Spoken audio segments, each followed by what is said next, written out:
Good morning everyone, कैसे हैं आप सब लोग। उम्मीद है आप सब लोग खैर खैरियत से होंगे।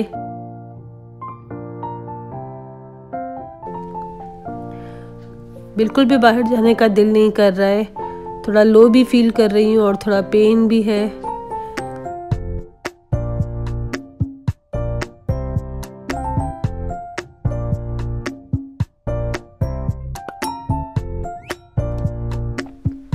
बाहर निकलते ही मेरा मूड काफ़ी बेहतर हो गया। नेचुरल ब्यूटी बहुत है, हर तरफ बिखरी हुई है। इस्लामाबाद में आप किसी भी जगह निकल जाए, कैसे ही मूड में होंगे, बाहर निकलकर आपको बहुत अच्छा सा मंजर देखने को मिलेगा। ये हमारे घर के पास 2-3 बहुत अच्छी नर्सरीज़ है। काफ़ी दिनों से सोच रही हूँ कि नर्सरी का चक्कर लगाऊँ, मगर टाइम ही नहीं मिल रहा है। इस वक्त हम लोग मेन मार्गरा रोड पर है और आप देख रहे हैं चारों तरफ कितनी ग्रीनरी है। यहाँ बच्चों का एक कॉलेज है जो अभी गुजरा है। इस्लामाबाद डायग्नोस्टिक सेंटर आई हूँ मैं। यहाँ पर दांत में दर्द की वजह से डॉक्टर ने मुझे कुछ एक्सरेज लिख कर दिए थे जो हर जगह पर नहीं होते, तो इसलिए मैं इधर आई हूँ। यहाँ पर हो जाते हैं, इनकी फैसिलिटी अच्छी है।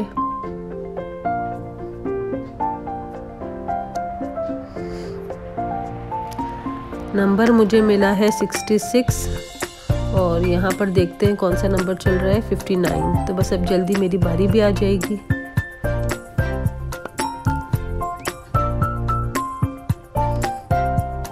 पेमेंट वगैरह करवा कर फिर मैं सारा ऊपर की तरफ चली गई।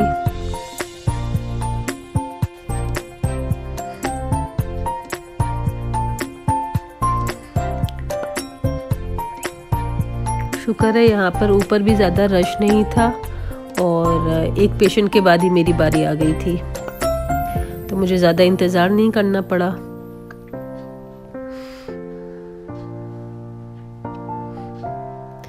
इस कमरे में वो मेरा एक्सरेज हुए थे। छोटा सा एक कमरा है और ये कोई एक्सरे मशीन है जिसने मेरा फुल CBCT का एक्सरे किया और मुझे तकरीबन 20 मिनट इंतज़ार करने के बाद उसकी एक्सरे की फ़िल्म और CD मिल गई। अब मैं घर की तरफ जा रही हूँ और इंशाअल्लाह मुझे नेक्स्ट वीक का अपॉइंटमेंट मिला है डॉक्टर का, तो मैं अब ले जाऊँगी। अभी मैं घर की तरफ जा रही हूँ। देखिए डॉक्टर एक्सरेज देखकर क्या कहती है। चले मैं आपको बताती हूँ घर पहुँचते पहुँचते कि मुझे एक्सरे की ज़रूरत क्यों पेश आई। पिछले दिनों मेरा एक कार एक्सीडेंट हो गया था जिसमें मेरा पूरा जॉ जो है ना वो बुरी तरह से हिल गया था और 3-4 दांत जो है वो लूज़ हो गए थे। तो डॉक्टर ने कहा कि ऊपर से तो हमें समझ में आ रहा है, लेकिन पीछे क्या क्या हुआ है उसके लिए एक प्रॉपर स्कैन ज़रूरी है। तो बस इसी वजह से मैंने एक्सरे करवाया था। घर जाके थोड़ा रेस्ट किया और शाम को फिर रात के खाने की तैयारी के लिए मैंने वेजिटेबल्स वगैरह कट की, चाय वगैरह पी कर ही मैंने फिर शाम को तैयारी शुरू करी खाने की। तो एक तरफ प्याज को सौटे कर रही हूँ, रेसिपी भी आप लोग साथ साथ नोट कर ले।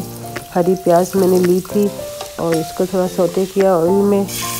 जैसे ही प्याज सौटे होगी तो मैंने सारी वेजिटेबल्स डालकर उसको भी थोड़ा सा हिला दिया और यहाँ पर एक सेपरेट पैन लेकर उसमें थोड़ा सा ऑयल डाला है, तकरीबन 3 से 4 टेबल स्पून के करीब। और सुबह में मैंने मैरिनेट कर दी थी बोनलेस चिकन को, सिरके के साथ पहले वॉश किया था और फिर उसके बाद जो है उसमें चिली सॉस, सोया सॉस और बस यही 2 सॉस थे, उसको डालकर मैंने रख दिया था।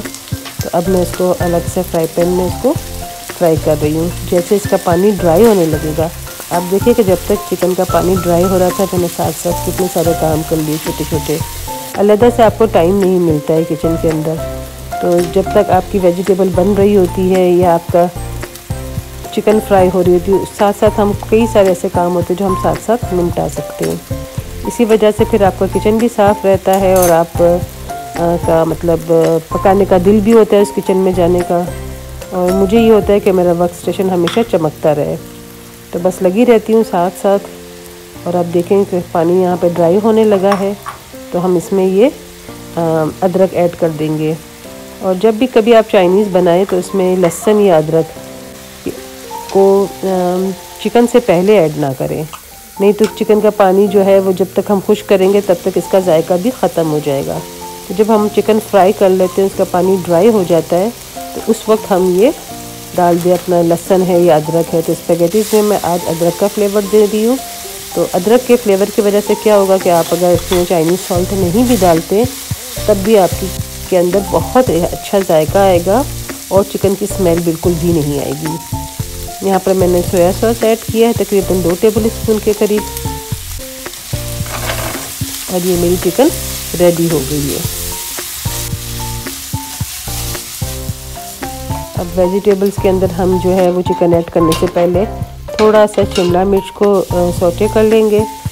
कैरेट और वो तो मैंने पहले कर ली थी, बंद गोभी, और अब यहाँ पे चिकन ऐड कर दी है। सब्जियों को ज़्यादा कुक नहीं करेंगे, इसका क्रंच बरकरार रखने के लिए हम इसको हाई हीट पर बिल्कुल थोड़ा थोड़ा सौटे करेंगे, क्रंच उसी तरह से रहेगा। और यहाँ पर मैं जो हूँ वो उसको लेयरिंग कर रही हूँ। आप देखें जिस तरह हम बिरयानी की लेयर करते हैं, तो इससे क्या होगा कि हमें मिक्सिंग में आसानी हो जाएगी। यह आज की टिप नंबर 2 थी।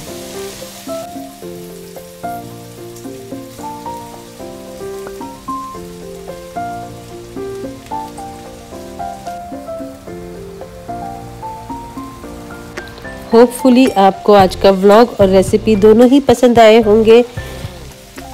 मिलती हूँ अगले व्लॉग में किसी नई रेसिपी के साथ। अल्लाह हाफिज़।